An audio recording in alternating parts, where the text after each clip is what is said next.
sending me the link. I don't Oh, know. not a problem. Okay. Glad I was able to see it and that I was able to get it to you because that doesn't Yeah. always happen. Thanks. So you're gonna be doing the last two as well? And line up. I know I'm doing these two or today, and then I've got a couple that they've asked me to do come July and August. So I don't know who's Okay. doing the others in this particular series. Okay. All So right. Thank you. I'll be here. not a problem, Charlotte. Uh-huh. If I disappear, I'll be back pretty quickly. I have my grandbaby home sick today, so we're Oh, well, nobody likes the six short people. That's never any fun, but at well, least just at least they're lucky they got you, right? yes. And I'm gonna stay on. I just may have to leave take her to the bathroom because she No, doesn't know. I totally get that. Thank you, ma'am. You got it. All right. I love all the faces. Lots of familiar names. I'm glad to see y'all. Apparently, I didn't scare you off.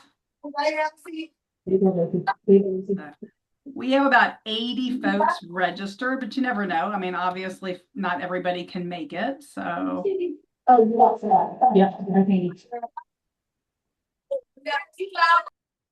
as you guys jump in, I try to get you muted. But if I missed you and you hear something or you notice that your little microphone is on, if you guys can just help me out, and that'll be great. So, all right.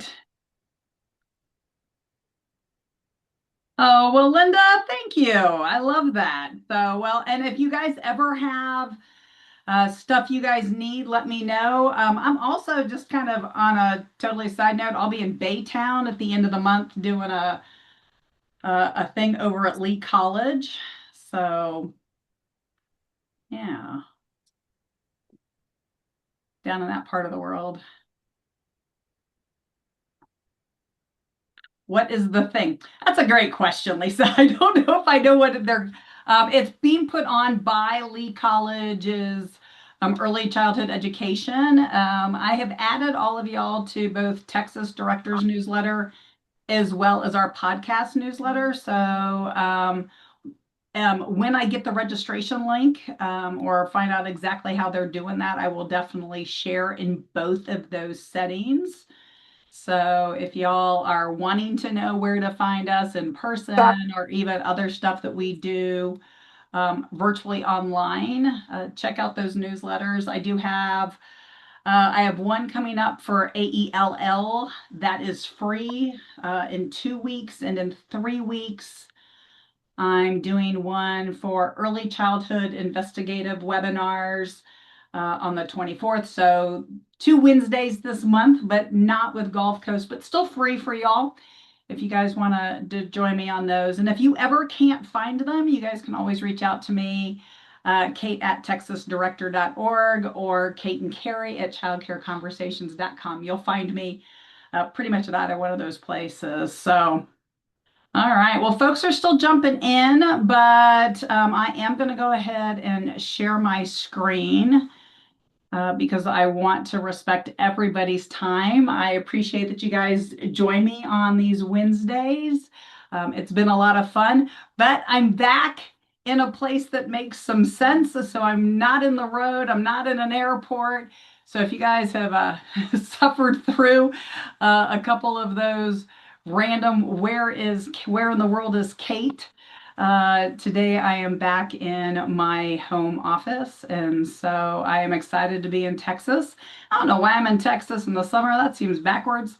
I don't know about y'all, but I feel like I should be the reverse version of a snowbird, that when Texas summer comes, I go north. So I don't know, I may have to find my own migration pattern at some point in time.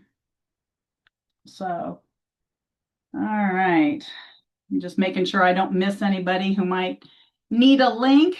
Try to be supportive whenever I can. I am my own tech support most of the time, but I love connecting with y'all. Just as you can see on the screen, this is the Workforce Solutions.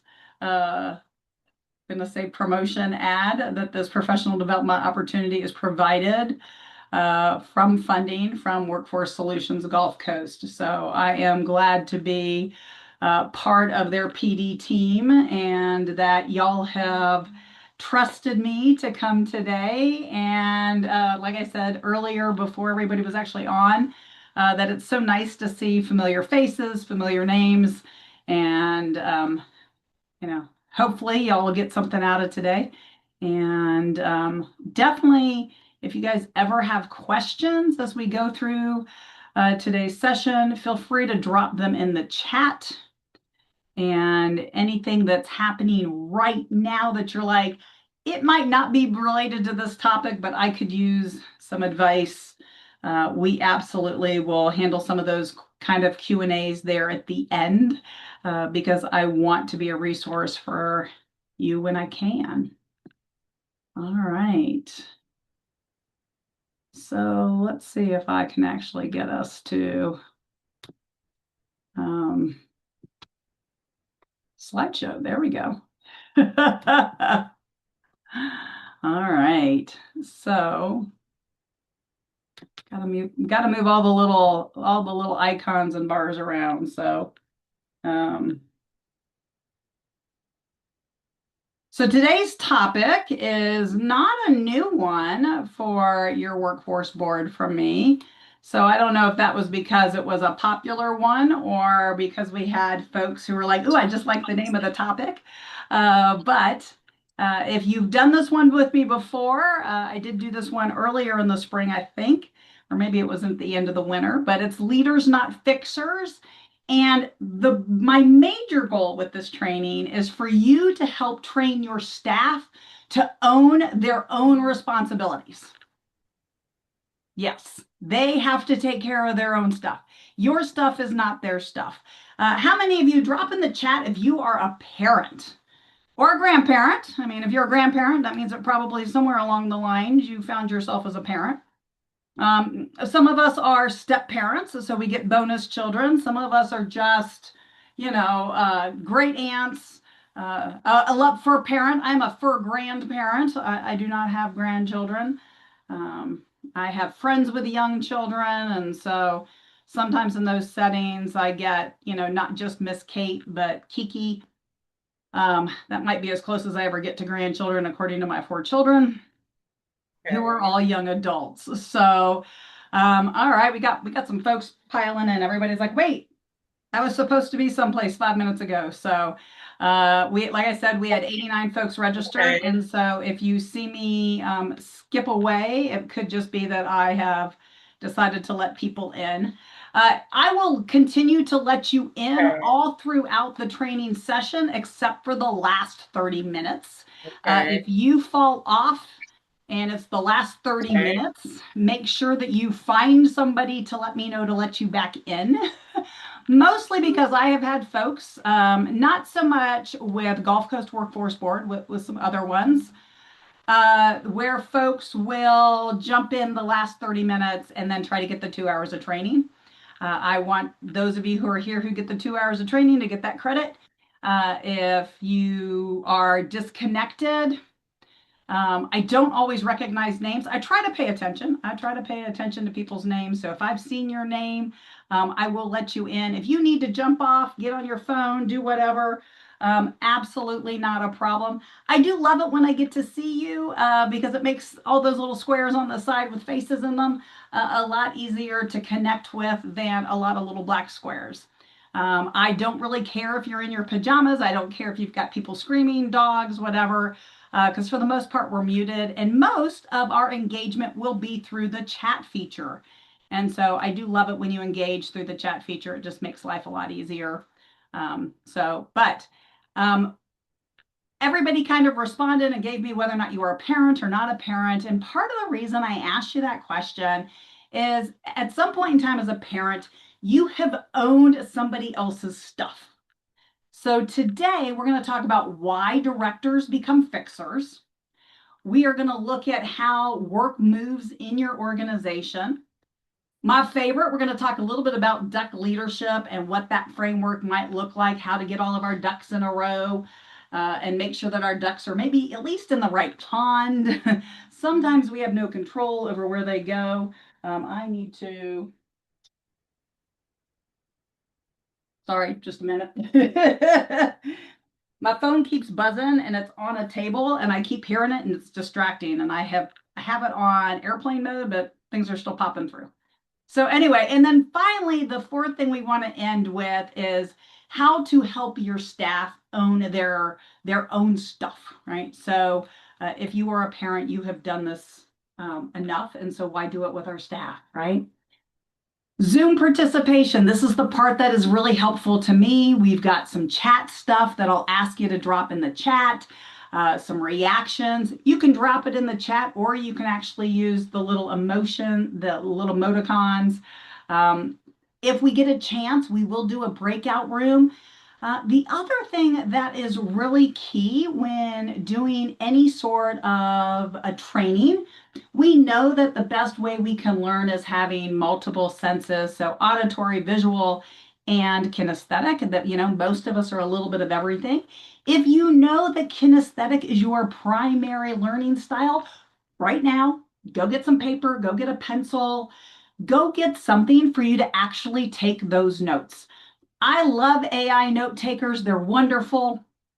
I love the fact that in Zoom settings, I can be doing other things. So my little ADHD multitasking brain loves it. However, I want you to be able to leave here with some actual tools that are useful to you. And sometimes that may mean pulling out a piece of paper and a pencil. And if you have to, just go grab yourself some Post-it notes right off your desk, because I always love a good Post-it note. All right.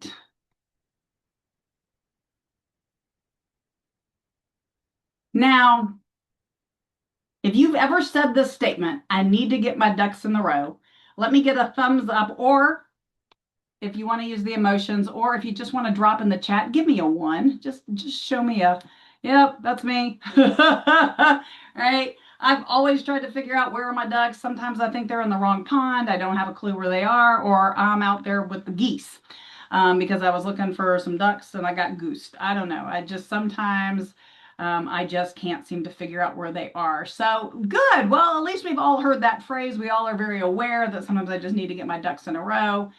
And today we are going to talk a little bit more about that duck, right? And if you are one of those folks where your day is started, right? And you know exactly what your day is going to look like, coffee, you've got a clear plan. We might even have an organized day. And then the first duck shows up. You have a teacher who calls out, right? And they call out. Sometimes they don't even call you. They send you a text message and they know you're in the car. Or they send you a text message when they know you are asleep. How many of you have already had that first duck show up today?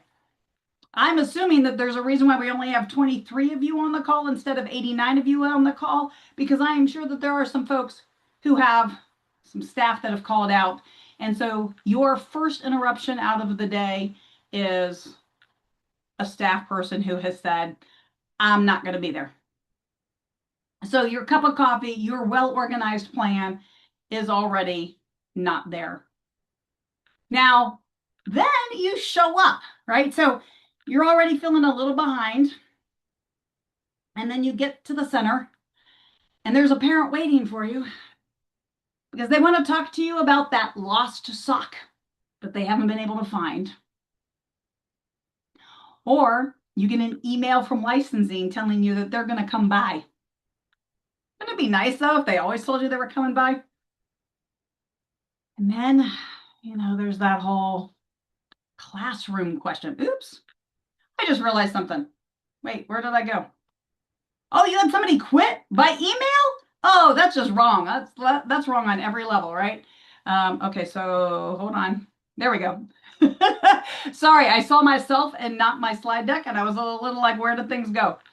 All right. Now, it's only a Wednesday, but I am sure that some of you in the month of June are going to have a staff person probably reach out and go, I don't think my paycheck is right.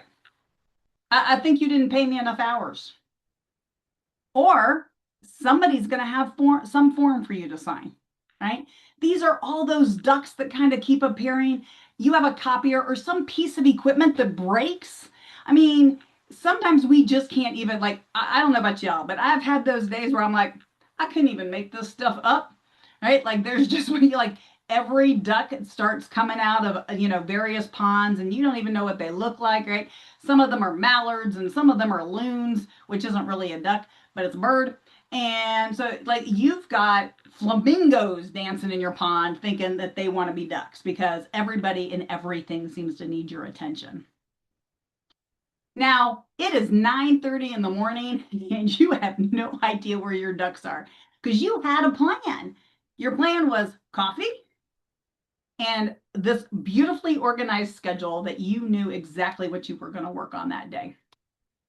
And, as we continue to move through, everybody is, sitting here, you are all connecting with each other. And so if you see something pop up that you're like, oh, that is so me, feel free to drop that in the chat so that the other folks on go, oh, I'm not the only one, right? Because a lot of times we feel kind of alone. And so when you are in even webinars like this, you're in situations where for the most part, you're all virtual. If you see a note from Sandy or Charlotte or Jeanette or Lisa or Audrey, drop them a personal note that just says, hey, I can so relate to that, because when you get to see each other in person, then you already have a relationship, even if you've actually never met. That happens to me all the time. I get people who come up to me at conferences like they know me. And it's because they've either heard us on a podcast or they have come to webinars where we've been. So, we always like to be able to connect with folks as well. All right. So in the chat today, not next week, not yesterday, not what your plan was, but at 10 o'clock on a Wednesday, right now, drop your answer in the chat. What describes your center? Your ducks are in a row. Your ducks are a little scattered. Your ducks are in different ponds, or you have no idea where your ducks are. Give me an answer in the chat. Love to hear. I'd love to be able to connect with some of y'all because there are definitely days when I was a director where I didn't even know, like the ducks took over, like just everything. And I'm sure that can't remember who it was who said that they had somebody quit yesterday by email. I am sure that that particular director today is like, what ducks? I don't have a duck. Everybody's doing their own thing. So we got everybody running like squirrels. All right. Come on, folks. Let me see some chats. Don't be embarrassed. We all have that. Okay. We've all got that going on. Absolutely. 2 of my 3 brand new ducks flew away. Oh, Linda, that's so sad. Yeah. I mean, you work so hard to try to find those ducks and then they got a mind of their own. That is never any fun. So I appreciate everybody telling me what program you're with and kind of checking in with us. That's great. All right. So let's just keep going. All right. So one of the biggest things that happens, and part of the reason as directors, and owners, we go from being leaders and we become fixers, is because we love people, right? We got into this industry because we care. And as a result, if there's a problem or a request or a responsibility or a decision, these are all things that we realize that we have to do. And sometimes we want to do them all for everybody. So today, I want you to really start to give yourself permission to say no.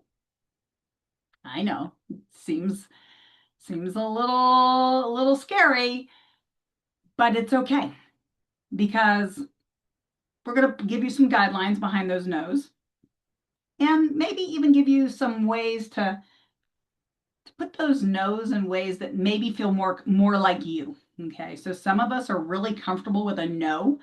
Some of us think we're comfortable with a no, and then we really aren't, right? The time comes for us to actually say the no, and maybe we can say it in certain settings.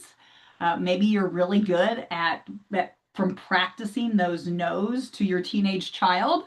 Some of you might be really good at saying no to perhaps in-laws or some other relative. But when it comes to the parents in your program or to your staff, we say yes to everything immediately. And so today I want you guys to start to think through what that framework looks like and how you can start to use it in your own life. Whoops. Okay. So I want you guys to think of this particular story because I'm sure that you have all had this scenario. Okay. We have a staff person who brings you a problem. Anybody got a problem they want their staff person to have brought us? Who has an example? Okay. What Jennifer's got all of her ducks in different ponds.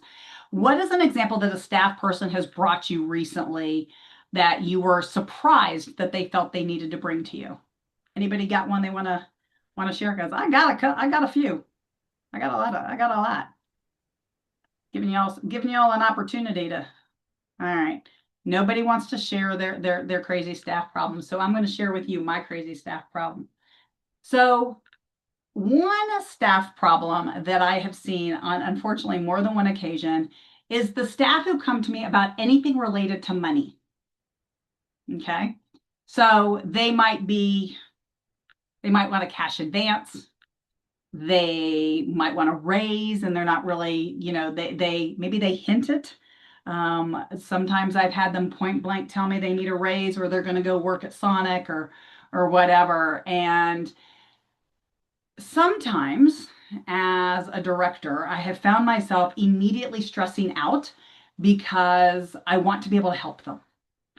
And I immediately go into fix it mode, right? So we're going to be talking today about leaders, not fixers, right? But almost every time I have a staff person who brings me anything related to finances, I immediately try to get into fixer mode. And that's where as the leader, I jump in, right? Full blown jump in and I immediately want to solve the problem. I don't stop. I don't ask questions. I don't listen to what the issues are. And I hardly ever did the research. Now I do. And now I coach directors and owners through doing some research into things like work habits and work patterns, because I would suspect that staff person who says they want a raise or they need a cash advance or something, a lot of times in my experience, and I'm not going to say it's always, but I end up with staff who hadn't worked all 40 hours the previous 3 weeks. And if you're not working all your hours, you're not getting all your money. So I shouldn't be changing what I do if you can't show up and do what I'm paying you to do. All right. So definitely something to consider, to look at. But in that same sense, if you've noticed a pattern, and I've talked about this in other webinars, but if you've noticed, you've had staff who have actually not only worked their 40 hours, but they've snuck in a little 30 minutes every day, like 15 minutes at the beginning of the day and 15 minutes at the end of the day. And next thing you know, you're paying for 2.5 hours of overtime by the end of the week. And somehow, and overtime is generally time and a half. And so somehow your budget's not working and you didn't really give anybody a raise and you didn't really give anybody any more hours. So as the director, as the owner, whenever you have a staff person who comes to you about money, ask the questions, do a little research. Now, some of those questions might be something as simple as, tell me what's going on, right? So they want to raise. There's usually a reason they want to raise, right? It's not necessarily because, for some of them, it will be because maybe they got a new certification, maybe they did some advanced training, maybe they're part of a Texas School Ready program. So maybe they've done something, right? They've gotten their CDA. There's a reason why they're asking.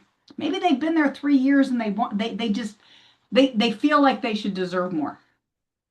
So ask the question and find out why, because that's always the great place for us as leaders to start. Okay. Now, when they bring you this duck and they have asked you for more money, If you start jumping into figuring out how to fix it, you have now taken their duck. Okay. You have said, I'm going to help you solve that duck. So your duck is now my duck. Now, I don't know about y'all, but I really did not get into duck management, right? Like no part of my job did it say, and manage other people's stuff or manage other people's ducks. As a parent, as a spouse, I felt like I did that enough, but somehow I brought that from my personal life into my work life. So if you have done that, you now own the duck. Remember, the goal here is not to be the fixer, it's to be the leader. Okay. This is a trap, right? It's almost like if you've ever seen animal traps, like in movies, or maybe you know what they look like in real life, right? I always think of Tom and Jerry little mouse trap type of traps, right? Where it's the box on a stick with a piece of cheese, right? We know that there isn't really that kind of trap existing, but that's what I feel like this is, right? There's a box and there's a stick, and somebody's put their little duck out there for me to go help. And I go to grab it, and boom, I get caught in the trap. And I find myself trying to rescue because I don't want my staff person stressed out about money. I'm willing to give them that cash advance, right? I'm willing to even contemplate giving them more hours. Or maybe I tell them, hey, if you go get a second job over here, I'll work out the shifts. However, you're working out the shifts for them, not necessarily the shifts for you. And so all of a sudden, you're now in overload. So you went from rescuing to feeling overwhelmed and overloaded because you're not just juggling your stuff. Now you're over here juggling your staff's ducks because your staff needs different schedules, different time, so that they can work maybe that second job. Now, if every staff person brings you something and every employee brings you, or every parent brings you something, right? So in the chat right now, I would love it if y'all shared with me your craziest parent story as far as what a parent has actually asked you to do. We've had folks on calls and in workshops. I won't say my favorite, but one that I found really interesting was a staff person who somehow, unbeknownst to her, ended up running a toddler beauty salon because one day she had a little girl came in and her hair was just all a mess, and so she braided it. Well, within like 3 weeks, she was braiding the hair of 12 little girls in her classroom almost every day. And so even though this was not something that she said, yes, I would do, right? Like she took it upon herself to do it the first time. However, she actually had a parent say to her, well, you just do it so much better than my daughter. I need you to do it. Will you do it for me? And that is when all of a sudden she realized she was no longer doing this because she thought it was a nice thing to do for a child or something that even she wanted to do, right? Like she enjoyed doing it. It now became an unspoken part of her job, and it became something that was very time intensive. It was really a big conflict with her and her co-teacher. It just became a big mess. So as a director, I had to step in and I had to figure out, how do we communicate now to the parents that this is not part of her job, and we needed to be able to give her back her quality time with the kids in the classroom. Although it was a great way for her to connect with the kids all loved it. Not every kid participated, right? Like that wasn't necessarily something everybody needed. And so it became kind of a his and hers and a mine and an ours situation. And so it was best to get it quickly kind of figured out. But had I been a director who wasn't paying attention, who wasn't asking, I might have ended up with everybody's ducks, because I could have easily had a parent come in and tell me that they needed Susie to do her daughter's hair for photos that night. Yes, I have had those kinds of requests from parents. Oh, I need you to keep them clean because we're doing family photos today. Now, anytime you tell me I have to keep a toddler clean all day, and you're one of those families that bring me the child at 6:30 in the morning, and you're one of those people who pick up at like 6 at night, so you expect me somehow for 11 and a half hours to keep your toddler clean. Nope, not going to do it. I immediately change that child's clothes. Well, now I teach my teachers, right? Change that child's clothes, put the dress clothes in the diaper bag and say, you know what? Why don't you make sure that you are here 15 minutes before you need to pick them up, and I will let you put them back into the clothes for photos. Because that is so not your duck, okay? But really our goal is that you don't become the bottleneck duck, right? Like you need to be able to empower your teachers to say no. You need to empower your teachers to know what their boundaries are.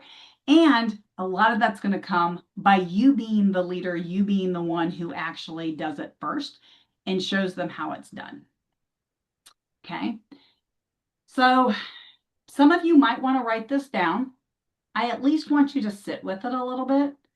I want you to think about the last issue a staff member brought you. Did the duck stay with them or did it move to you?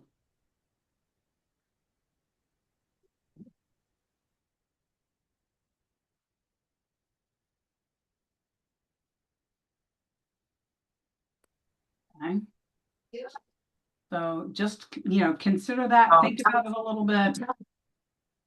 Okay, gonna meet some folks.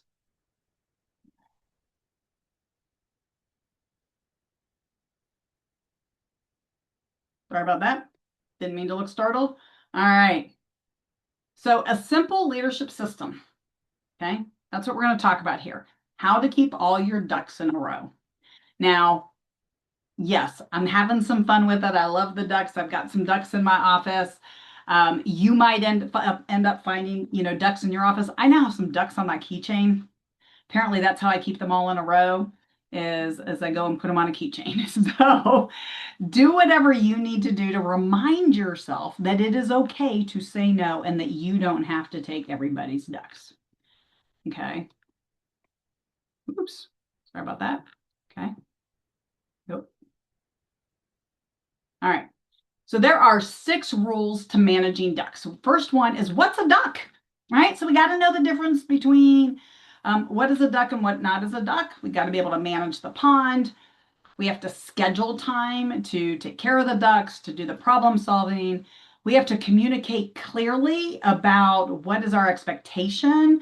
What is it we want them to do with that duck? Number 5 is define the steps. What are the steps to duck management? And last but not least, maintain ownership. In other words, just because somebody brings you a duck doesn't mean you need to go get that duck, right? You don't need to take the duck. You don't need to chase the duck. That duck's their duck. But sometimes ducks, they're wild animals. They can fly off and be on their own. They do not need to stay with you. Okay?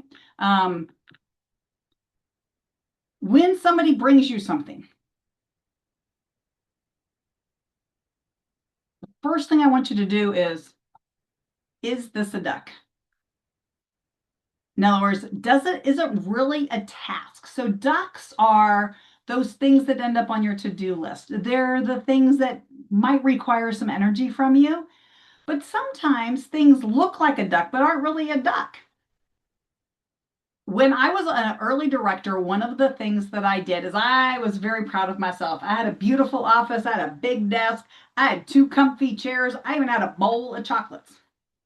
Okay. Let me just tell you that chocolate was a duck magnet because people would come in and they'd sit in my comfy chairs and they would eat some chocolates and they would tell me everything going on in their life. Now, sometimes they just needed to talk.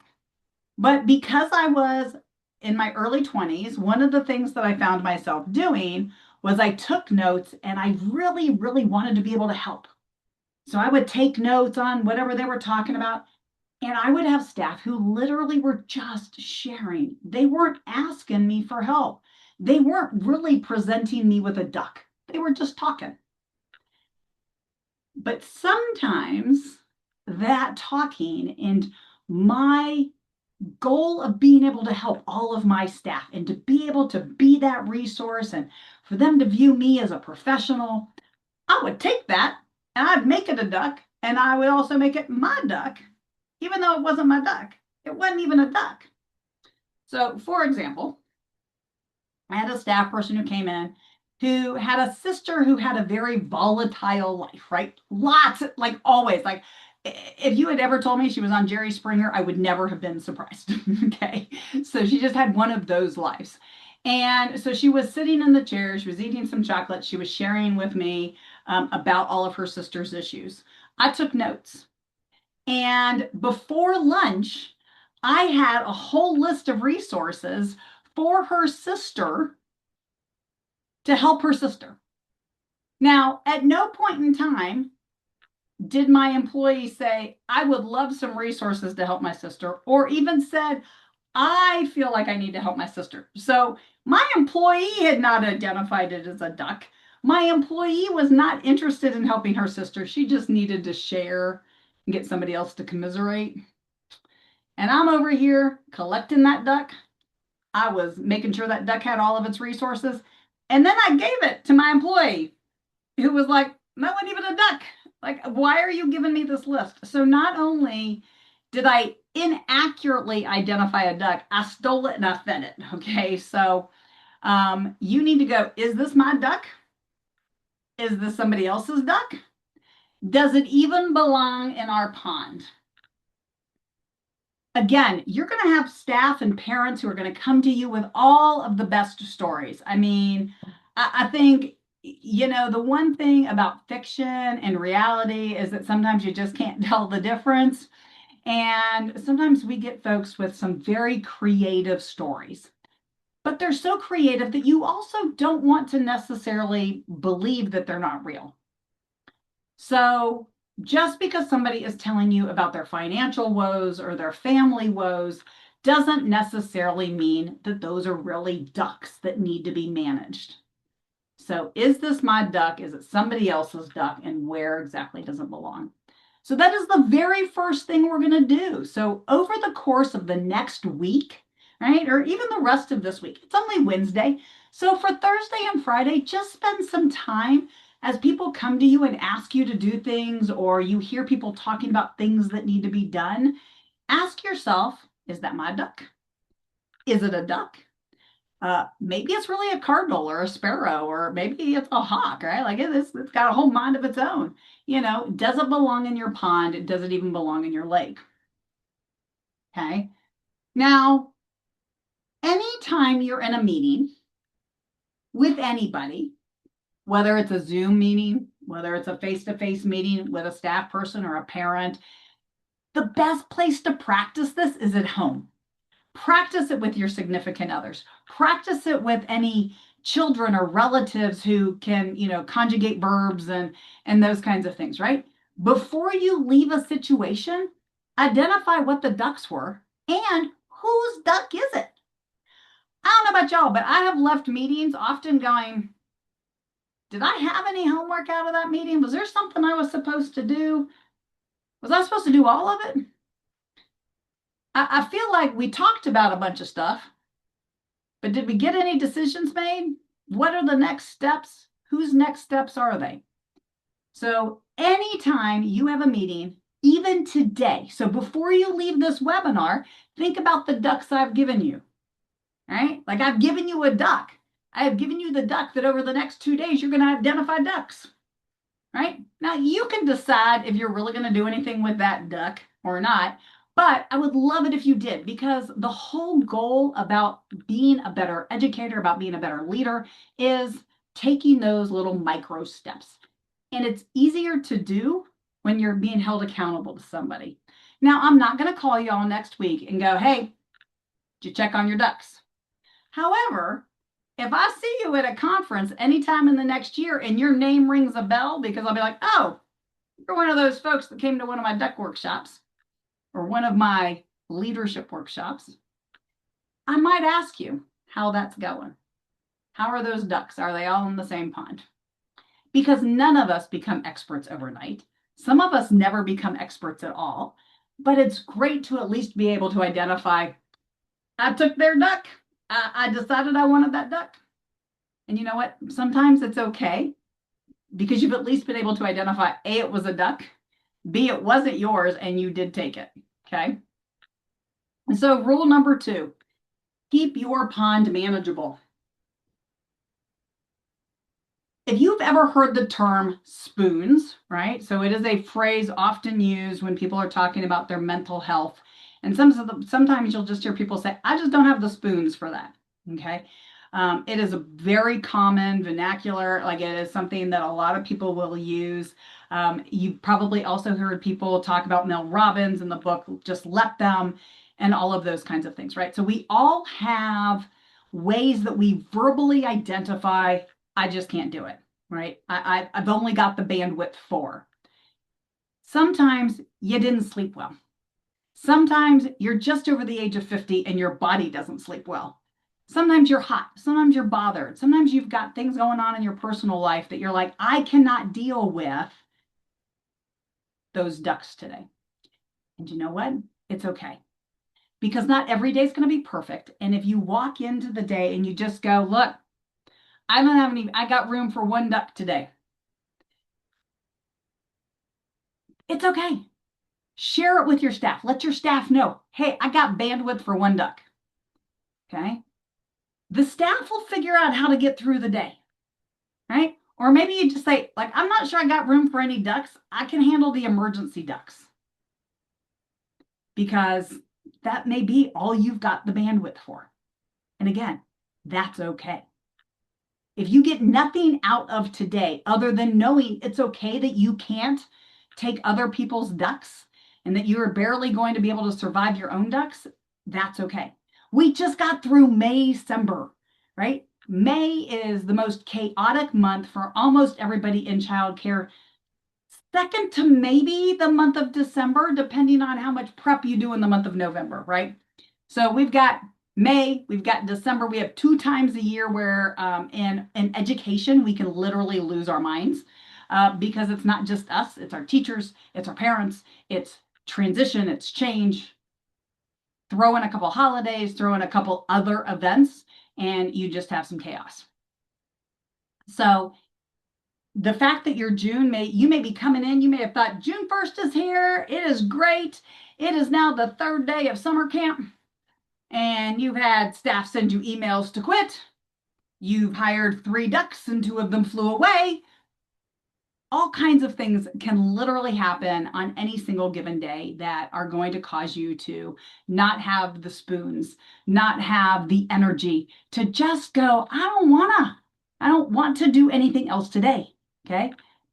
Take that day. You're going to be better off for your teachers, for your staff, teachers and staff, your staff, the people who work with you, and your parents, if you just take the time. Give yourself that sense of grace. Know that it is okay. Okay. So as leaders, you need to prioritize. Focus on what matters most right now. Right now is not necessarily the loudest, squeakiest. If you do payroll processing on Thursday and it's a Thursday, your priority is the payroll processing, not the lost sock.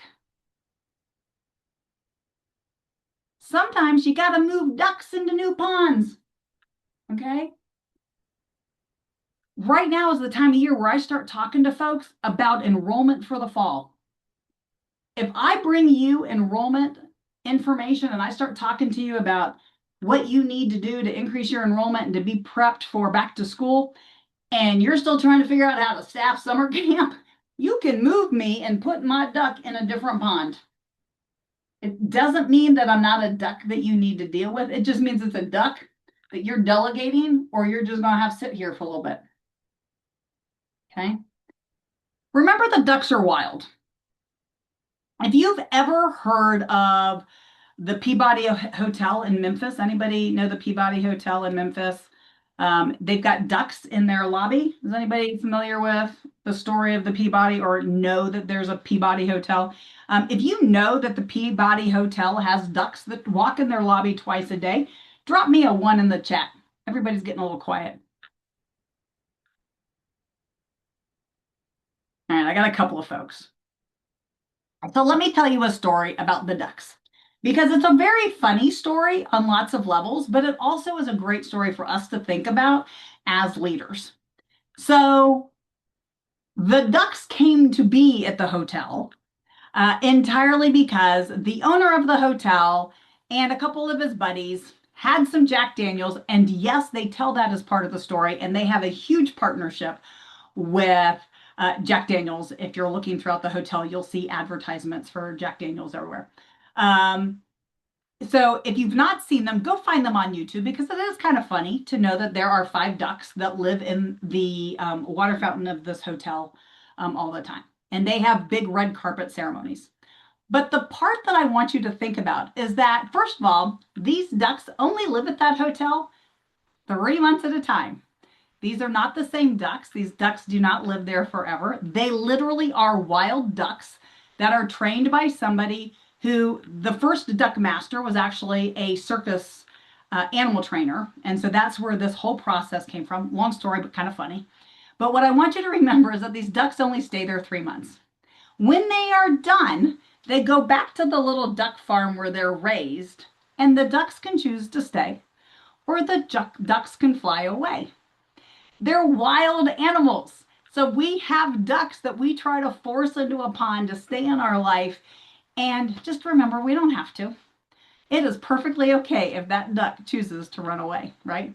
We need to release those unnecessary ducks.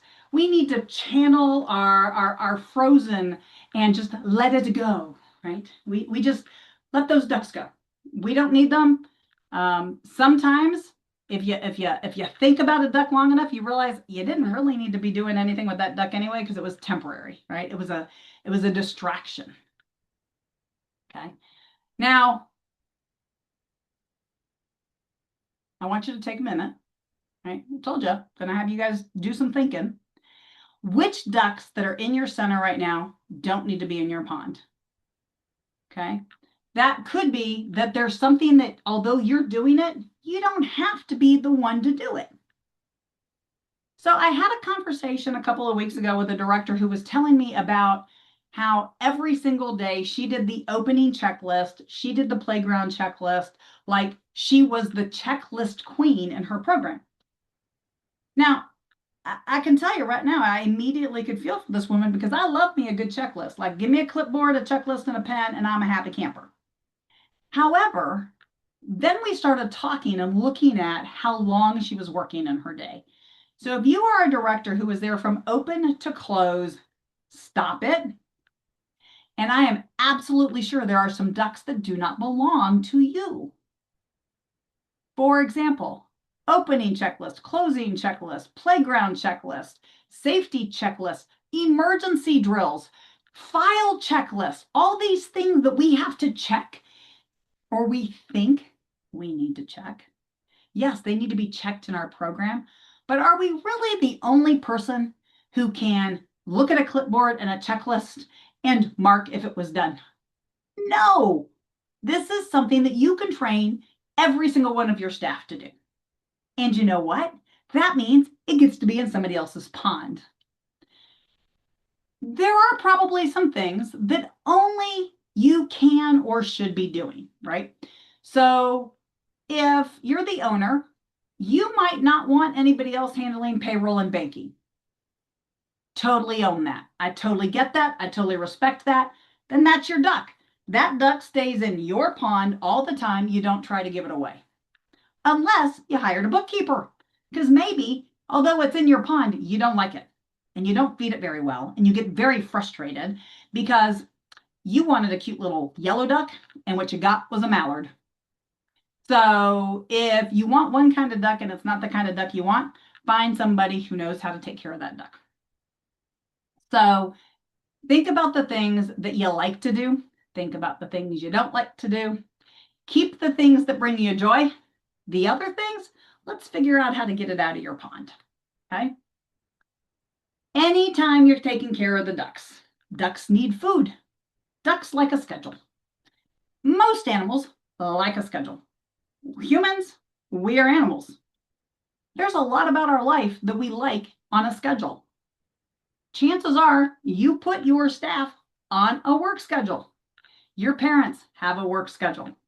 So don't be surprised when I say you should feed your ducks by appointment. Because what happens is we become reactionary. And if somebody asks us something, we give them an answer instead of scheduling an appointment. I want you to sit with that a little bit. Those of you who have children, significant others, nieces, nephews, maybe even your own parents, if they call you and say, and they start talking to you and they want you to make a decision right then and there, they're trying to get you to make that duck decision right then and there. And I want you to think of this phrase. Do you need an answer right now? Because if they need an answer right now, the answer is going to be no. Because you should have time to think about it, and they should respect your schedule and your already pre-existing ducks to give you time to deal with that duck on your time schedule. Okay. So my favorite are the kids in middle school or even elementary school that have science fair projects that tell you the day before, right? And as parents, we want to save them. But do we have to? Yes, it's easier to go to the CVS store and buy that, cardboard at a certain time, even if it's at 7 o'clock at night. But do you need to? Does it need to be you? Do they have another relative they can call? Do they have a friend they can call? Can they walk there? Do you have something else in the house they could use? Come on. We are educators. Chances are we have a used one. We might even have just a cardboard box. Chances are we have something in the house they could use. You don't have to immediately do what somebody's asked you to do. Okay? Use the phrase, do you need an answer right now? Now, if you are delegating playground checklists to your staff, this is a great opportunity to schedule that by appointment.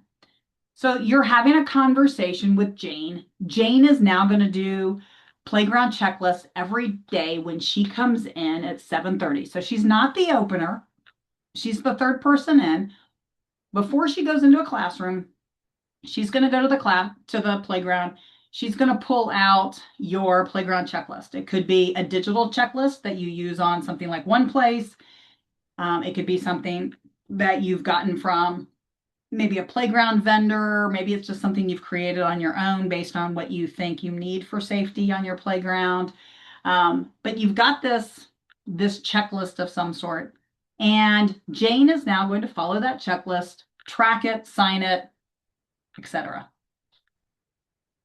Your job as the director is to check in on Jane in about 4 or 5 days, see how it's going, see if she's got any questions, look at the checklist that Jane has done, and are they right? So it's not that you're micromanaging, because you're not. You've scheduled the appointment. So you've given Jane the responsibility on Monday. You've trained her on Monday. You've said, hey, on Thursday, let's get together and check to see how that's going. Right? You've fed the ducks by appointment. Now, you got the parent who is coming in and they are just screaming and hollering and they just can't believe you did this and that and blah, blah, blah, blah, blah. And I want to know what kid bit my kid and they should be kicked out and all of these things, right? And we have got just the grumpy, grumpy parent. Now, you can react or you can feed that duck by appointment. Now, this one looks a little different because it's not about, hey, come back tomorrow, I'll talk to you then.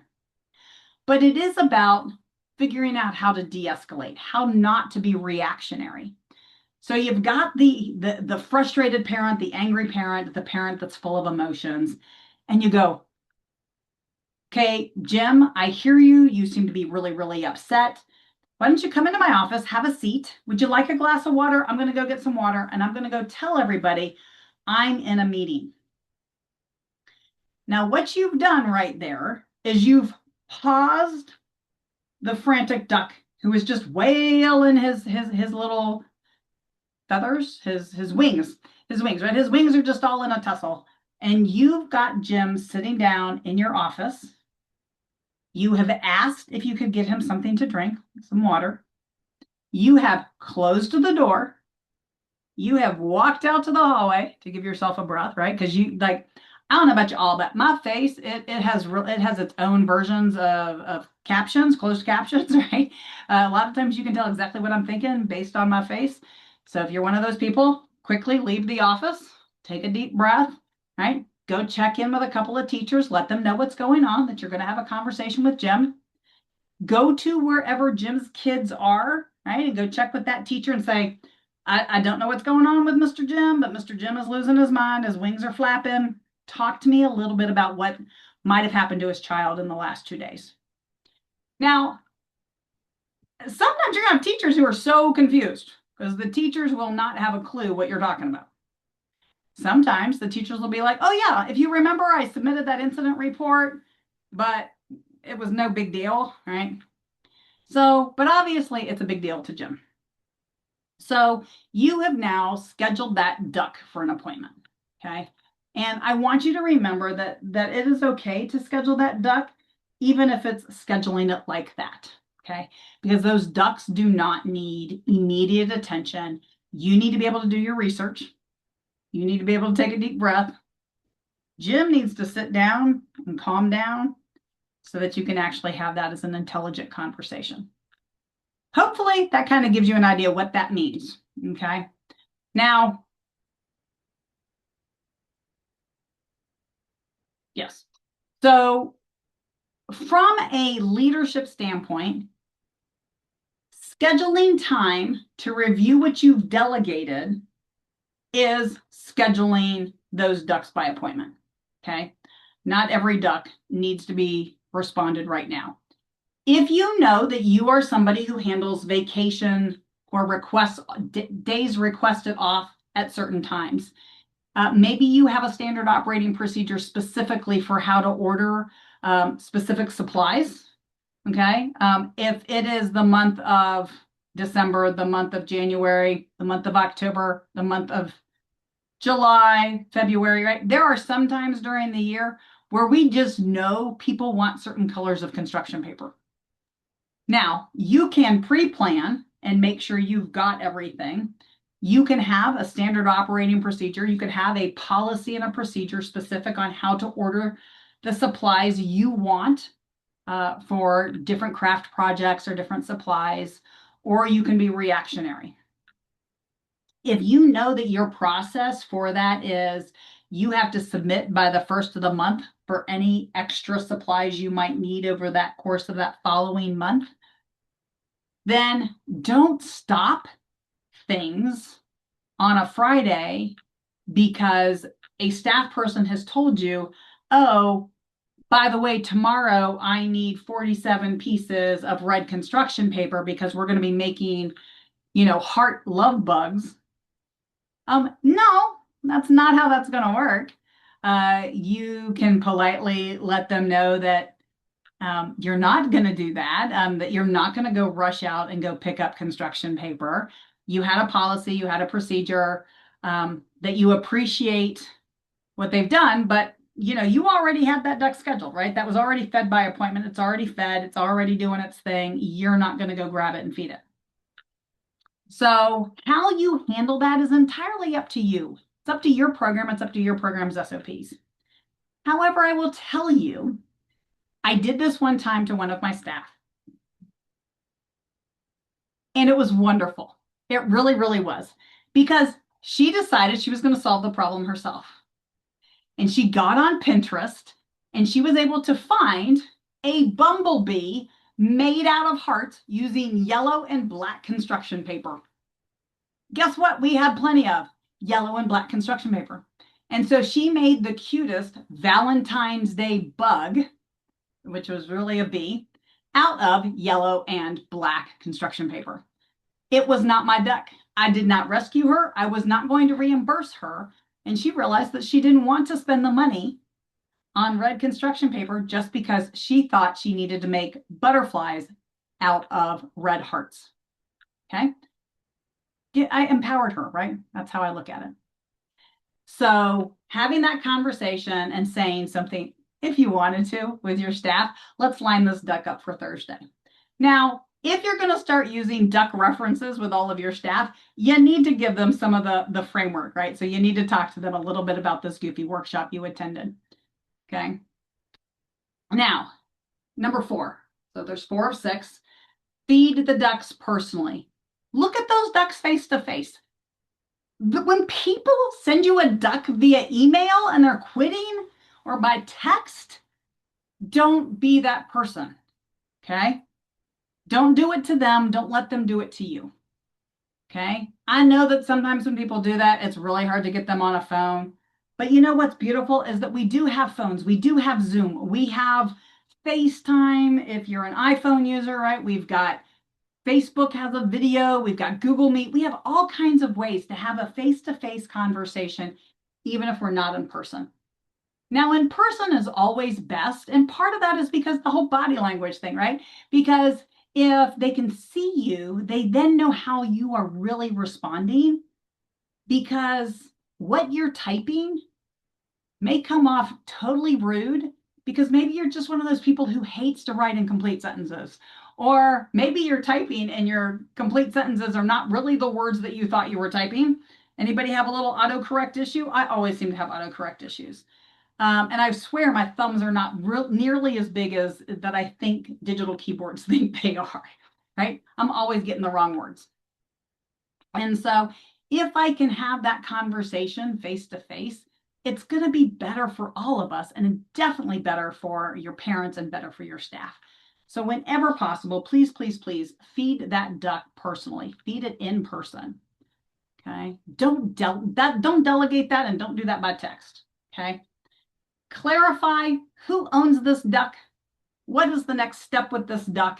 And when are we going to review that duck, right? So make sure you've got a real process there, and, get all your ducks lined up.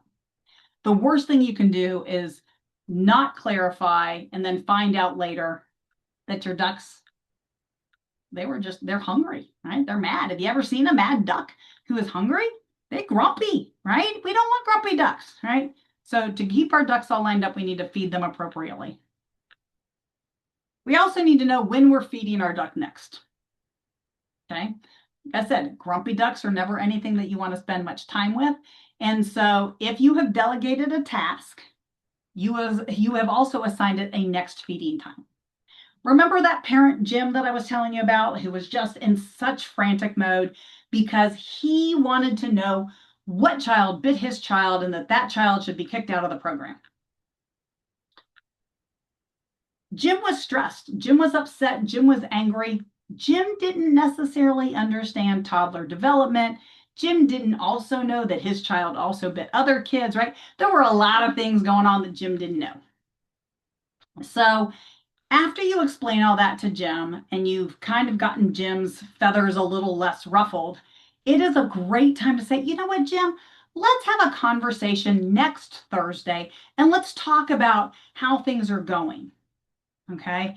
Now, what's always interesting, at least I find it interesting sometimes with parents like Jim, is that these are also the same families that do love bites or Zerberts on bellies or something, right? And these kids have learned that is a way of affection. And so the child is really trying to play and show their friends that they like them. Now, sometimes it's not, right? Sometimes it's, they're angry. They don't know how to say, hey, quit taking my toy. It's a child who obviously keeps all their attention in their jaw, right? They're trying to come up with something. And so since they can't seem to get the words out of their mouth, instead what they do is they try to make their wishes known by taking a chunk out of a fellow child in the classroom, right? But that is where a good director goes and does some research, have some conversations with the teacher, maybe do an observation in the classroom. These are all things that you can tell Jim that you're doing, in addition to being the professional and making sure he understands what is developmentally appropriate, what is happening, some of those kinds of things. Again, every task needs an owner. Every task needs a next action, and that action should be in person and scheduled. Okay.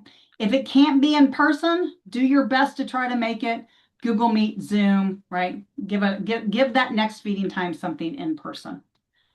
Okay. All right. This is your opportunity. This is something that if I were you, I would pull out the Post-it notes, make this a note to put on your desk. Who owns the next step? This is a reminder for you, whether you use it in engaging with your parents, whether you're engaging with your staff, but this is an opportunity for you to coach and to work with people in who owns the next step, because not everything is yours. One of the things that I love doing is taking these kinds of skills and using them in my everyday life. So many of us come to professional development trainings, we come to workshops, and we think what we're learning is supposed to be for work. Well, this particular skill is something we should be using every single day with every person in our life. And you know what? The more you use it, the better you get, right? Okay, so just keep that in mind. All right, so let's talk about rule 6. Let people care for their own ducks. No chasing ducks. You've heard me giving you some examples of times I've chased ducks, times I thought things were ducks that weren't really ducks, right? I want you to do your best and let the people in your life manage their ducks. It is okay if their ducks run away from them, okay? It is a natural consequence. If somebody, if you're a program, I'm going to use, so staffing is often one that people have issues with, right? We have people who call in sick, and then those same people who call in sick somehow, for whatever reason, get this crazy thought in their mind that they weren't there on Monday, but they're scheduled for 40 hours a week. So they're going to work 4 10-hour days. No, that's not how that works, right? So we got to make sure that they understand that their choice to not come in when they were a little tired because they didn't sleep well. If they don't come in because they're sick, that's a grace I'll give them. But if they didn't come in on a Monday because, well, they had a lot of fun over the weekend and they got a little sunburned and, well, they just didn't sleep well on Sunday night, so they're going to call off on Monday. Yeah, that's bad for everybody, right? The bad for the kids because they don't know why you're not there and they can't trust you. Your coworker who's friends with you on social media knows that you were just fine on Saturday and Sunday, and then you're not there. So your teacher friend knows you're not there and kind of has an idea why. That's not your problem to solve. Okay. Now, if you need to solve it because you need to meet ratios, that's different. But your job is not to fix their financial aspect by being off for a day. Okay. If they missed a full day of work, that doesn't require you to give them more hours. That doesn't require you to give them an opportunity for overtime. You don't have to do any of that. Let them deal with the consequence of not having that shift financially. Now, if you're also a program that has the opportunity, I'm going to go mute some people. If you are a program that sometimes will overstaff a room, it's also okay to not necessarily put the substitute in if you don't need the substitute for ratios, because if they have a frustrated co-teacher and they have frustrated children, guess what happens when they come in the next day? They're going to tell them. And it's going to be a natural consequence, whether we like it or not. At the end of the day, have a conversation with that teacher and explain to them why their day was probably a bad day. I know that some of us are like, but these teachers have been with me forever. I know they know. But do they? Because I'm going to tell you something. They don't necessarily know. They don't necessarily understand that them only coming in every other day makes it so that the kids are restarting that boundary testing every single time they come back in. Even if during your orientation, you have explained to staff that this is what kids do, right? And that every time you're off, the kids are going to retest you. And that really, if you know you're not feeling well and it's 4 o'clock on a Tuesday, tell the kids, I don't really feel very well. I may not be here tomorrow. That does amazing things for the kids because they know that you've told them that you may not be there. So they're prepared. So those are the kind of things that I want you to think about as far as natural consequences for your staff, because sometimes we go in and as leaders, we want to fix it, right? We are going to keep all the ratios exactly where we like them. I am not about not keeping your ratios, but I have worked with enough programs that sometimes we have floaters, we have some extra staff. Like, do you have to put that substitute in from a ratio standpoint? And if you have a stressed out teacher, is it actually better to let the natural consequence happen the next day? That's up to you. Depends on your management style. It depends on the staff person probably. Whenever I can, I try. Because my staff learning from their peers carries way more weight than me ever trying to explain to them why them not being there was not a good thing. Okay. And if they've got to deal with grumpy kids because the kids were all mad that they were gone, then they can deal with the grumpy kids, right? All right. This is the trap. Remember, I talked to you about this earlier, right? The visual was kind of one of those boxes on a stick, right? The staff brings you a problem. The leader jumps in, we take over, we're going to solve all of the problems, right? And now you own the duck. That call off is a perfect example. If you are the person who always handles the substitutes, those are always going to be your ducks. And that's a lot of ducks. If Sundays are days that you absolutely dread, especially in the summer, especially a summer that was a nice weekend, and you're like, oh, the call-ins for tomorrow are going to be huge. Okay, right now, stop that, because you need to figure out how you, in your program, can delegate finding substitutes to the people who need the substitutes. As somebody who used to run a substitute service, who for decades never, ever, ever handled a staff call, it is possible, okay? I work with clients every single day who have taken this philosophy and actually implemented it, and it works. However, you need a couple of things. One, you need a roster of your staff and a schedule where everybody can see it. So everybody needs to be able to say who is scheduled to work that day, what are the names and numbers of everybody on staff. If it's a Monday and I look at the schedule and I see that there are 4 staff who are not scheduled to work that day, I should be able to and empowered to call them off the roster and ask them if they will cover my shift. In that same sense, if you don't have enough flexibility in your schedule for that, go find yourself some floaters, some substitutes. I hear every day, I can't even hire my full-time staff. First of all, stop hiring all full-time staff. Go find some part-time staff. There are retired grandmas in your community. There are teachers right now. There are college students right now. There are people who might work, believe it or not, in hospitality, restaurants, hotels, as well as in retail, who may not get a full 40 hours a week or maybe only work in the evenings. I'm not asking you to hire them full time. I'm asking you to train them, do their background check, ask them if they would be comfortable being on a list to be called once or twice a month, potentially for some extra money. Having that substitute pool, having those floaters, so much better for you emotionally and mentally to be able to delegate everything about staff call-ins.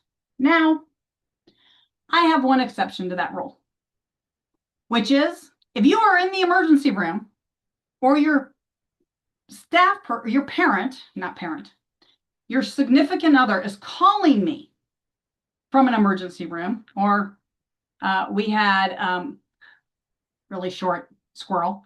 We had a woman who runs 6 centers in Oklahoma who shared with us a kind of a story that I thought was interesting. Her husband called in for her. Now, usually I would find this exceptionally weird, and he did it as a call-in. He called in and said, "My wife won't be in today." And so when Whitney asked why, his comment, very deadpan, obviously I'm going to go with was in shock. He said, "Well, she died." So it wasn't, calling to let you know what was going on or anything like that. It was, "I know my wife is supposed to be there today, but she died." And so sometimes people will call in dead, and that's a whole different level of, the equivalent of the emergency room. But if I have somebody who's going into labor or somebody who is in the emergency room, I will take their duck, right? Like that is a duck I can take as a director to make sure that their shifts that day and maybe a few days, or in the case of somebody who's delivering early or hospitalized, right? It might be for a while. And, I think as a leader, that's okay, right? I'm willing to jump in and own that duck. But think about all the other things that you have probably done in the last month that are ducks that you've taken because, well, it was May and you just know everybody was busy. Guess what? So are you. Right? So remember that it's okay to say no. I want you to remember that if you start helping, you start rescuing, you are going to be in full-blown overload. And if you're overloaded and you're overwhelmed, you aren't going to be able to help anybody. Nobody's duck is going to become a turducken, right? Like you are just not going to be able to be there. Right now, you need to figure out, where are you on the stair step? Are you just a helper or are you a fixer? And if you go from helping to fixing, you're going to be overwhelmed and you're not going to be able to continue to do the best you can do. All right. If you have a co-teacher situation, so in other words, your classrooms are not set up with basically what I'm going to call almost a hierarchy, right? So some classrooms have co-teachers. Some programs will operate with a teacher, an assistant teacher, a lead teacher, an assistant teacher. But if you are in a co-teacher situation, will you drop a 2 in the chat box for me? Just so I can see if we've got some folks.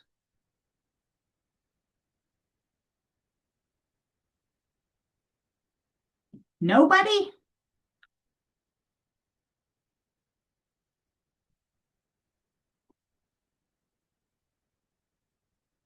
All right.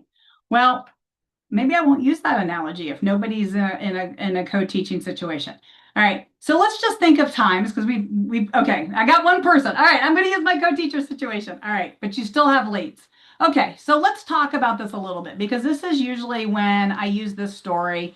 It usually comes into adults with a classroom conflict. So, for example, you have a teacher who has been with you for a long time, and she's dedicated, but she's an assistant teacher. She doesn't really want to be the lead teacher. She doesn't really want to be in charge. You've tried to promote her a couple of times, but she just doesn't want to. So instead, you hire, you post a job ad, you hire somebody, you bring somebody in from another program who is now going to be either a co-teacher or a lead teacher. So you got a lead teacher and assistant teacher. The assistant teacher has been with you for a really, really long time.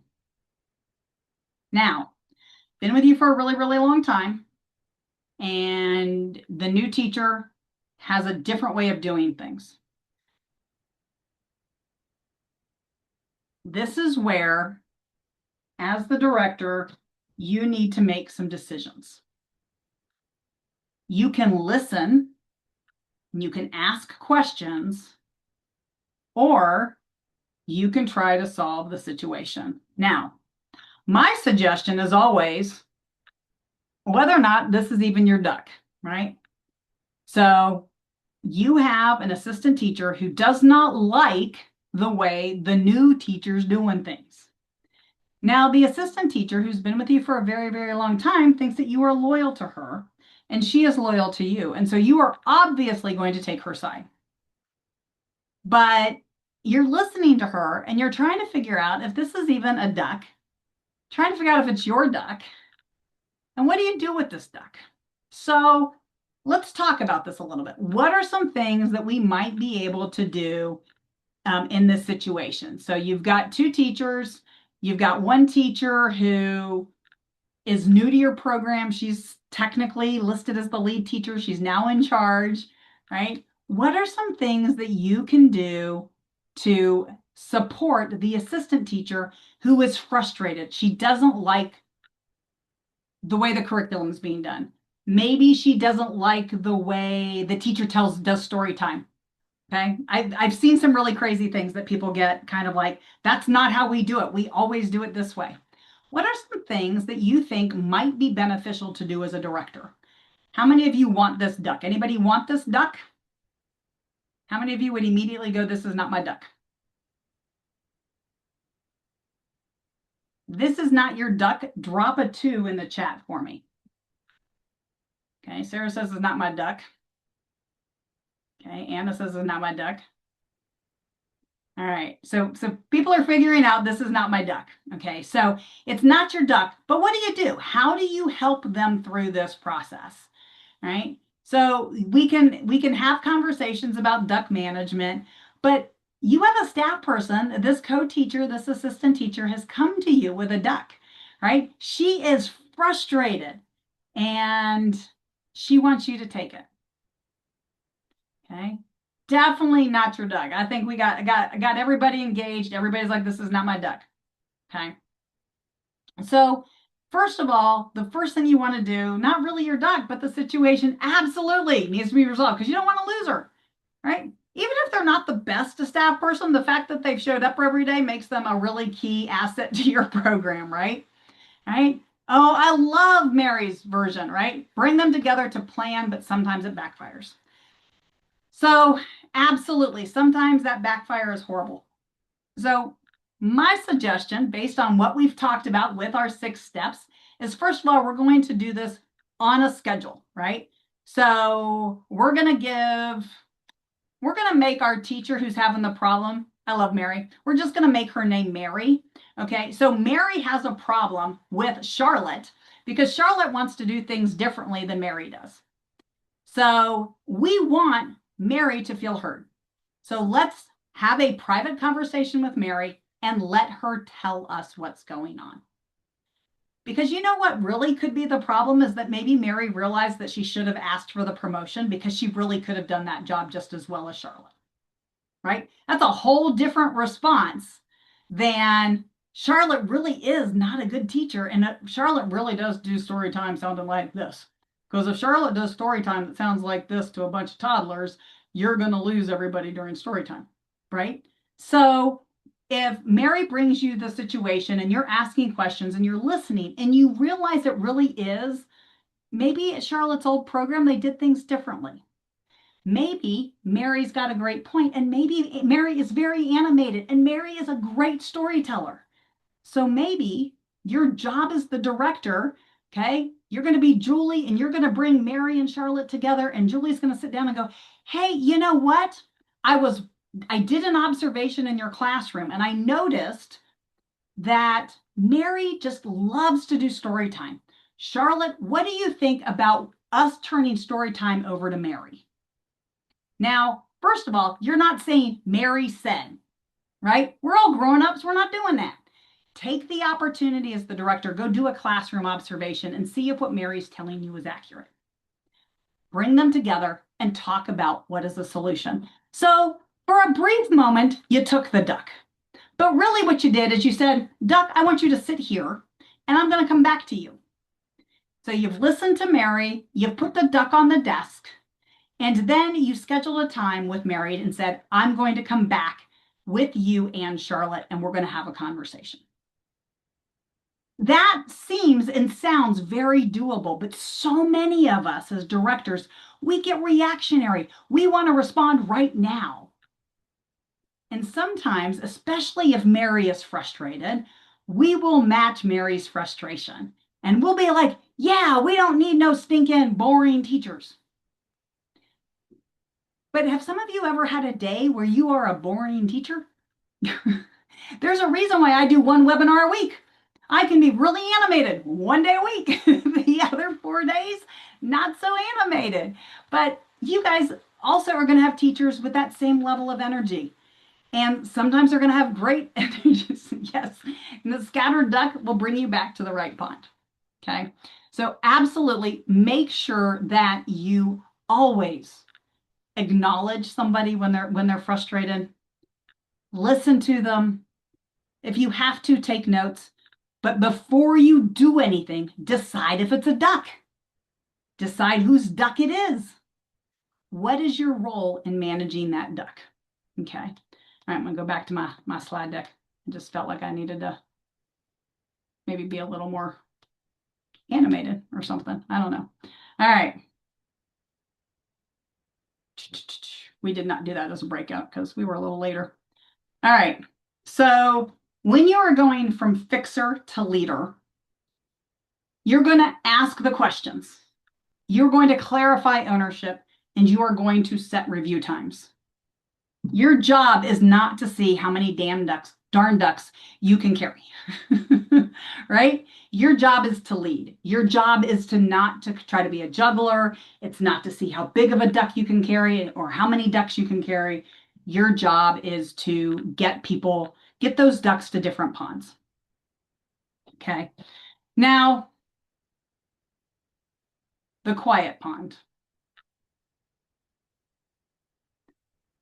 If all of your ducks are happy, they all know where they're supposed to go. You are happy because you've got your daytime ducks, right? Your work ducks all doing their thing. You've got your personal life ducks all doing their thing. You are at an opportunity where you have really turned that corner and you're recognizing that you are leading your team, not trying to fix them. Most of us who have significant others, children, any sort of a relative, same kind of thing, right? Our family don't need us to fix them. Our siblings don't need us to fix them. Our children, our significant others, none of us need us to fix them. But that doesn't mean that we don't want to. Doesn't mean that anything's wrong with us. It just means that we really want to help. We care. We love, right? Most people who get into childcare because they love what they do and they love children. Most of you have probably had hundreds of hours in child development. You've probably had many, many hours on how to manage classroom dynamics. More hours on how to manage curriculum. But I'm going to suspect that a lot of you have had very little training on how to manage the staff that you manage, how to manage any part of your business. And that doesn't mean that's your fault, right? It means that you are now open. You've come to a workshop like this. You'll probably attend others because you'll start to go, I need more on how to manage my staff. Now, and we can't manage our staff like a grown classroom of toddlers. I actually attended a workshop like that, and I was a little startled that that was the advice that was given to everybody is basically how to use classroom management skills with grown-ups. I'm going to tell you no, because we have a little more of a prefrontal cortex than most toddlers and most pre-K kids because we just do, right? It's part of evolution and it's just part of the way brain science works. So just because you have learned how to manage a classroom of toddlers does not mean that you can use or should be using those same skills in managing a workplace of staff. Now, you have a calm pond. I want you to visualize it. I want you to think this through. Close your eyes. You have a still, peaceful environment where everything feels steady and intentional. Your ducks are moving with direction. Your team is moving together. They are purposeful. They are aligned. And they have clear guidance from the leader.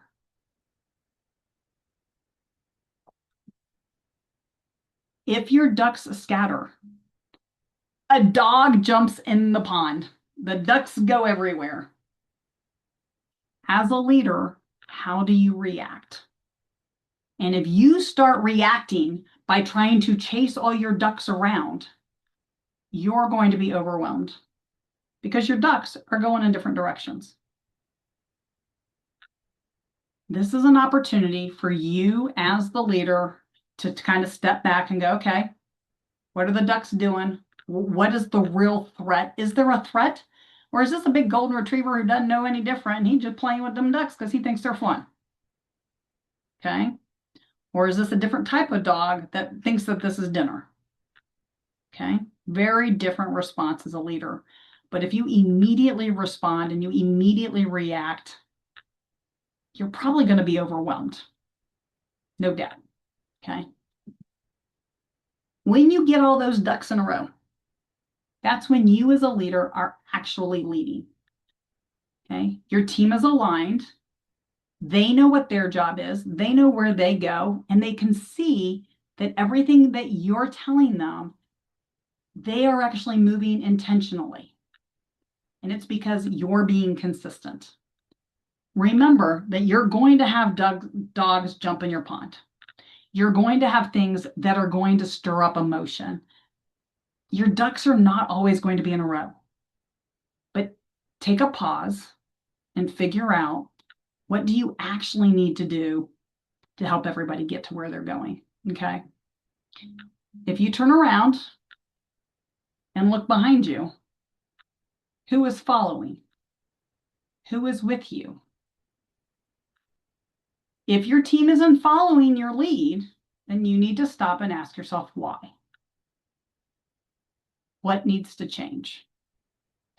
If you're a leader, there are people behind you. If there's nobody behind you, you are just a duck out there doing your thing. I want you all to be leaders, not fixers. I want you to have people who are excited to be part of your team, right? That's part of the reason why you're here. You didn't take 2 hours out of a Wednesday to listen to me yammer. I mean, some of you might have did it just because A, you think I'm funny, or B, you want the training hours. But the majority of you are probably here because you actually wanted to learn something. Some of you might have gotten one little nugget out of today, and you're like, that's the one I'm going to hang my hat on, and that's the one I'm going to work on the next 2 weeks. Some of you might have pages and pages or tons of Post-it notes worth of notes. Awesome. Pick the 1 or 2 that you think you actually can use right now. I don't know about y'all, but what you don't see here is a filing cabinet. Okay, it's a 4-drawer filing cabinet. I have got tons and tons of notes from workshops in that filing cabinet, and I'm sure y'all got yours too. So I am less concerned about what you have in your filing cabinet, what you might have on your computer screen, on your desktop, that you actually get to use, right? So this is all about, can you use it? Can you implement it? Okay. What duck are you going to stop trying to carry this week? right? For some of you, it might just be the matter of you're going to not answer anybody immediately when they ask you a question and just say, hey, can you get back to me in about 15 minutes? Do you need an answer right now? Some of y'all might have heard my little rant about a substitute and gone, okay, I'm gonna post an ad today and start looking for some substitutes. And by the end of June, I am not handling anybody's call outs unless you're in the emergency room. What duck are you going to stop carrying? Each one of you, that duck's going to look different. Some of you, it might be simple as delegating the playground inspections. Some of you, it might be, why am I the one who always places the order for the construction paper? Somebody else can place that order, right? Think about the ducks that only you can do. Which are the ducks that you like to do? Those are your ducks. If it's a duck you have to do and you don't like to do it, can it be hired out? Can you hire a bookkeeper? Can you hire somebody to do it? If it's a duck that doesn't need to be done by you, why are you doing it? Do you need to schedule a time to train somebody to do that duck and then do some checking in, right? Work on that delegating. Okay. All right. So, if you are at all interested and need to get a hold of me for any reason, kate@texasdirector.org. Carrie is my business partner. Carrie is also my cousin. So if you do not know our story, I was one of Carrie's directors. Carrie owned 4 centers. We have written 11 books in childcare business management. And our whole goal is to make sure that you find the joy in your job and that you remember that your business is a business. And we absolutely are there for you. I am putting up the QR code. I will put the link here in the chat in a minute.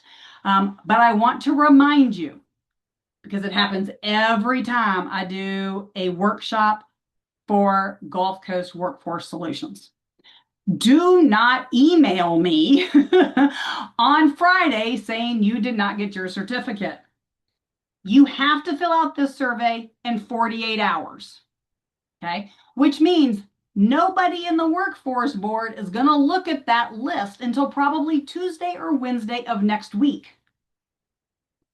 If you don't have your training certificate by next Friday, so in other words, the 12th of next week, reach out to the workforce board. I can't help you. I appreciate y'all think I have that skill set, but I do not. And so all that's going to happen if you reach out to me is I'm going to tell you I can't help you. Okay. So let me drop that link in the chat for you. And for those of you who can't see the QR code, I did take the share off. So right now that link is, and if you have the ability, fill it out right now. Don't put it on your to-do list. This doesn't need to be something that adds to your monkeys or to your ducks. This is not a to-do item. Do it now. Okay. This is absolutely a duck, but do it now. Okay. So we have about 20 minutes or so. If you have a duck question, a leadership question, a question about any of the ideas or examples I shared, and you're like, I do not know how I would make that work in my program, go ahead and unmute yourself, raise your hand, do whatever. If anybody has any questions.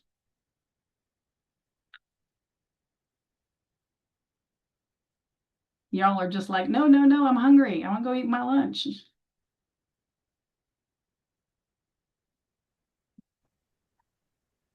All right, I got a couple of folks that have gotten stuck. And I know they were here earlier because, well, Lisa Bell was the first one on. So I'm going to let her back in. So, all right. Well, Charlotte, I'm glad that you loved it. I am going to be doing in July, August, and September. I think my seminars, the sessions I'm doing for Workforce Board are all going to be in the evening. So y'all can look for those there. If you are not on any of our newsletters, you will be. So make sure you're looking for them. So they usually come from Childcare Conversations.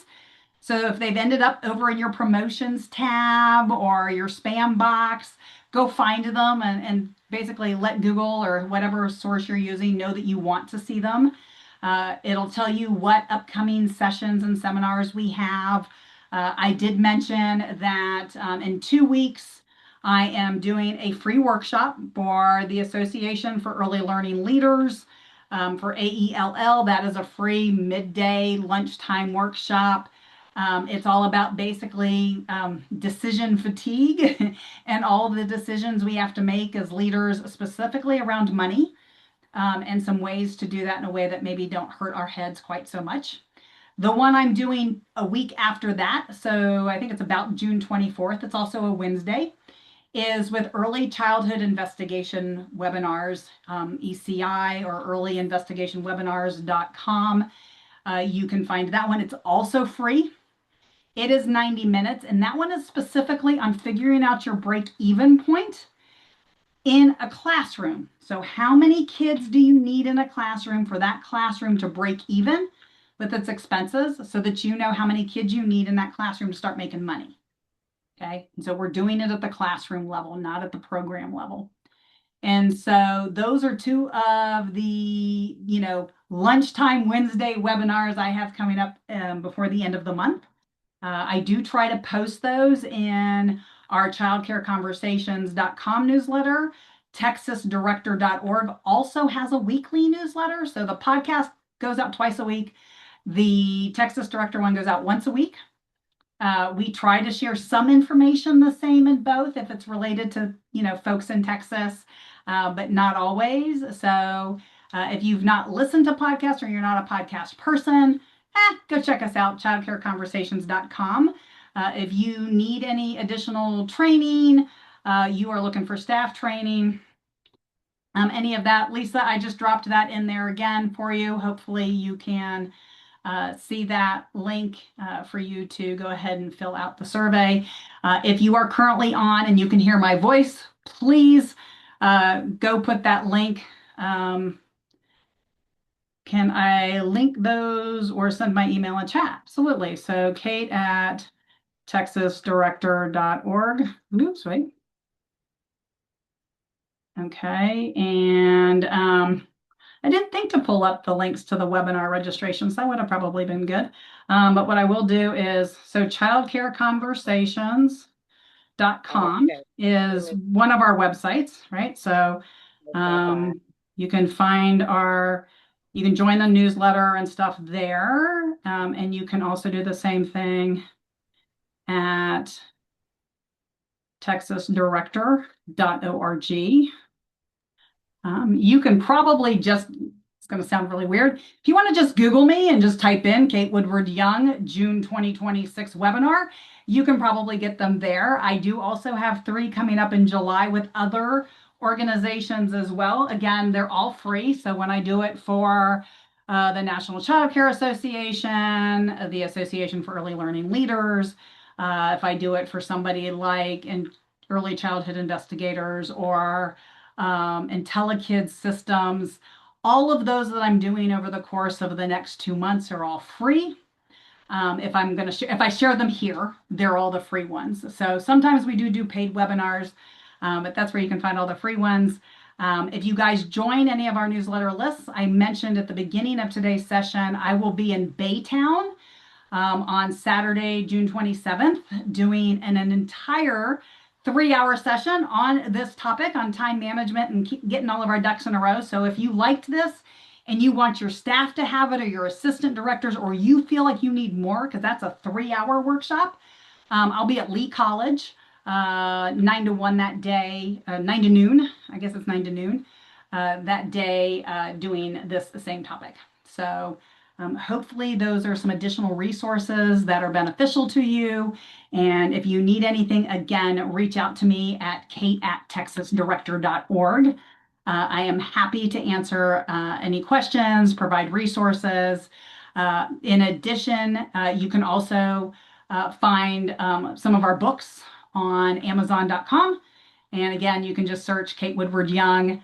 But whether it's More Than Tuition, I Got This, or From Overwhelmed to I Got This are 3 of our key books. Don't chase the monkey is a topic very similar to the one that we did today, which is also one of our books on Amazon. So enjoyed getting to see all of your faces, and I'm so glad you guys took the time to spend the morning with me. And I am going to give you back about 15 minutes and you guys can sneak away and go get that Diet Coke, that Coca-Cola Zero, a trip off to Starbucks, whatever you need to do. Don't tell anybody you left. They can also think that you're in your office doing Tiger Time. And with that, you all have a wonderful day. I will stick around for a couple more minutes in case anybody has questions that you didn't want to ask out loud. And with that, I am going to say goodbye, and I'll see y'all in July.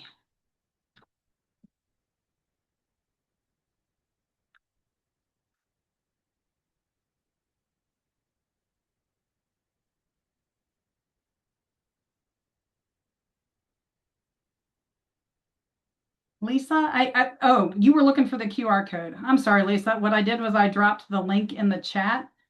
So let me, since you're still here, let me go share my screen. Maybe. So I'm going to share my screen and do the QR code. There you go. All right. So hopefully that'll help you out, Lisa. Sorry about that. I kept dropping the link in the chat for you. But I did see you and I did know your name because you were the first one in. So I did let you back in. That's the advantage of being around and coming to several trainings. I know your name. So, all right. Nope, not a problem, Lisa. I saw you disappear, but I also saw you come back. So, again, not your first time, not my first time. We got this. So, all right. So some of y'all who are still in, I don't know if you're still in because you've walked away from your computer. If you have a question and you're waiting to chat with me, go ahead and take yourself off. Put yourself back on so I can see you. I don't want to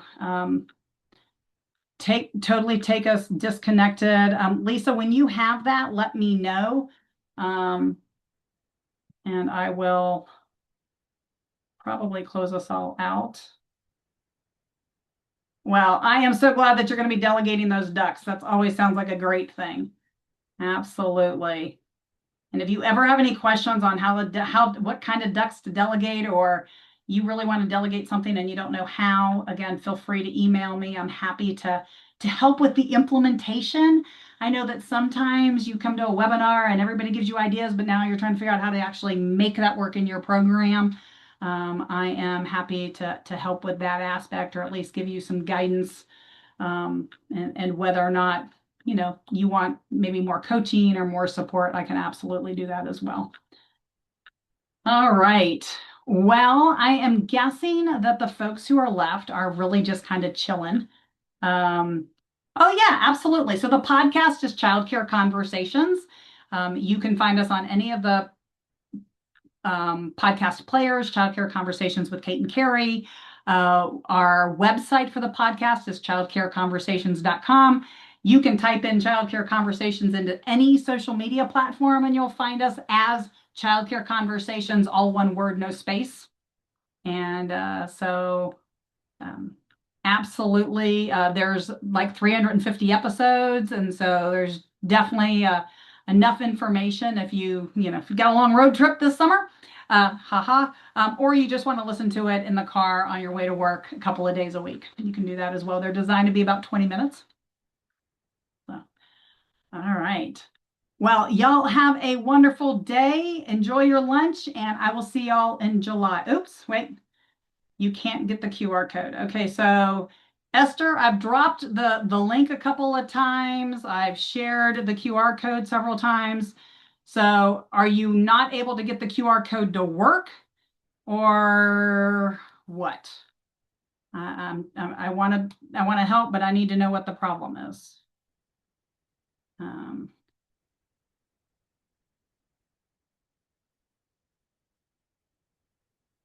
Wendy got it working for her. Okay. I dropped the link again, so if you can't get the QR code to work, Esther, if you will click that link. Jasmine's trying to get all her ducks in the same pond, maybe. I don't know. She's trying to get them all together anyway. All right, Esther, let me know if you managed to at least get the link to work. I unshared the QR code so I could come back into the screen. I'll share it one more time. And there is the QR code one more time. Don't forget, if you don't have your training certificate by next Friday, by the 12th, make sure that you guys are messaging the workforce board and not me. I will not be able to help you. I love that you guys think that I have that power, but I don't. So make sure that you reach out to them. All right. All right. Esther, I put the link in the chat. Were you able to see the link in the chat? Can you make that work for you there? I want to make sure you get credit if you want to make sure you get credit. I mean, if that's not something you need. So.